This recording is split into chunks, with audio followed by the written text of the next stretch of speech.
My name is Anupama. I'll walk you through the technical details of our project, Companion App for Telemedicine. We are a team of 3 members, Pramod, James and myself. These are some of the features of our project. A patient can register himself with our app. Data acquisition happens before the telemedicine session is on. Data visualization can be done during the session or before and after the session is on. The document is shared between the doctors and the patient. The doctor can view the document and prescribe the medications. These are some of the screen prototypes that we have. Initially, we have separate logins for the doctor and the patient. A patient can view his information, edit the information, and view the session details. These are some of the session details that are found for the patient. He can set up the date and time with a particular doctor, and you can view the previous sessions and the diagnosis which were proposed by the doctor.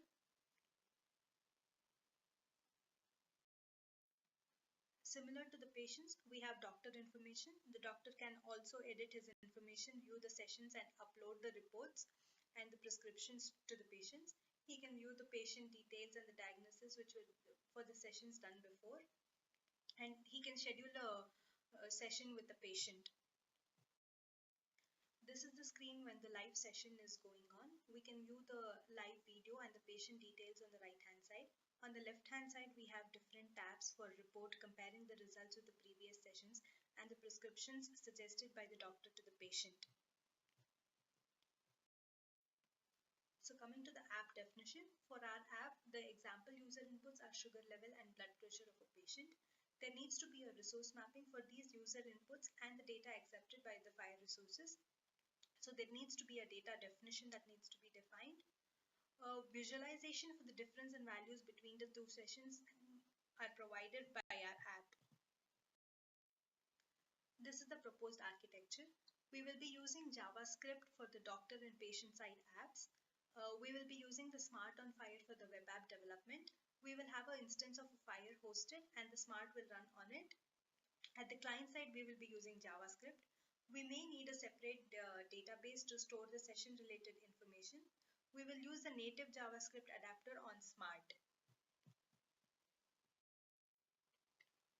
For visualization, we will be using the D3 JavaScript and native JavaScript based tools. For UI, we will be using the HTML and CSS. Once the patient uploads the data, we will use CRUD operations to post the request on the FHIR server. We will use smart data generation tools to update users' data. We will host our FHIR server in the Amazon Web Services instance. This is the architectural diagram as seen in the proposed architecture. On the server side, we have the FHIR server which contacts the FHIR database. The Smart on FHIR will contact the FHIR server. On the client side, we have a JavaScript client.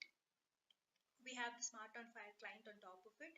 We will develop our apps, the doctor side and the patient side, two different apps on the Smart. There is a authentication provided by OAuth on Smart.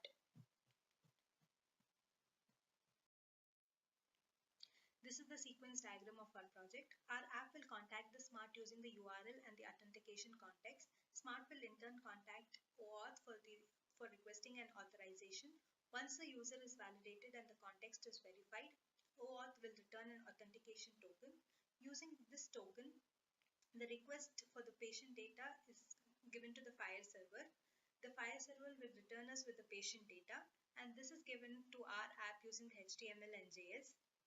In case of post, we have the URL and the post patient input given to the Smart by our app, which will then use the authentication token and the request for the patient data along with the post request, which is fired to the FHIR server. The FHIR server will in turn return us the patient data and the acknowledgement for the CRUD action. The Smart will help us provide this information to our app using the HTML and JS. There are a few concerns with respect to our project. The session data and the schedule information cannot be stored on the FHIR server. We may need to create a new database for this purpose. The write operation is not supported on the FHIR server and we need to host our own FHIR server. This is the GitHub repo. This is the updated Gantt chart for our app. For now, we have completed the survey with doctor and other patients. We have the wireframes and UI mockups ready. We will be starting the development by the next week. This is the Gantt chart with the task breakdowns. These are some of the references.